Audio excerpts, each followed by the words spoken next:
جاہل ہی اپنے رائے کو کافی سمجھتا ہے، بدترین رائے وہ ہوتی ہے جو شریعت کے خلاف ہو۔ جب خدا کسی بندے کو نیک بنانا چاہتا ہے تو اسے کم بولنے، کم کھانے اور کم سونے کا الہام کر دیتا ہے۔ حضرت علی رضی اللہ تعالیٰ عنہ فرماتے ہیں، حسد بیماریوں میں سب سے بدترین بیماری ہے۔ حسد نیکیوں کو اس طرح تباہ کر دیتا ہے جس طرح آگ لکڑی کو جلا دیتی ہے۔ برداشت کرنا دوست کی زینت، اپنے دوست کی لغزش کو برداشت کرو۔ دشمن کے حملہ آور ہونے کے وقت جو دوست کی لغزشوں کو برداشت نہیں کرتا وہ تنہا کی موت مرتا ہے۔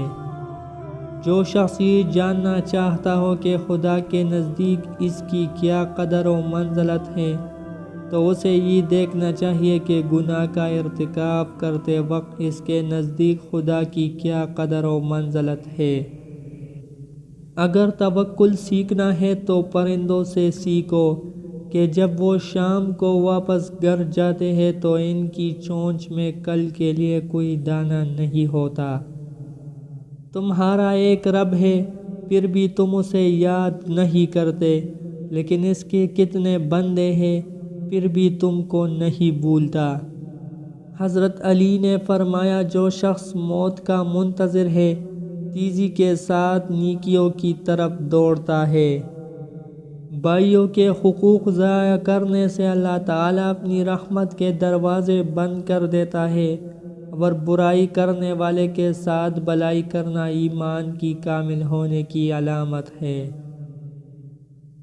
کسی کی مدد کرتے وقت اس کے چہرے کی جانب مت دیکھو، ہو سکتا ہے اس کی شرمندہ آنکھیں تمہارے دل میں غرور کا بیج بو دے۔ اگر تم پانی میں ڈوب رہے ہو اور تمہیں یاد آ جائے کہ وقت نماز ہے تو نماز کی نیت کر لو۔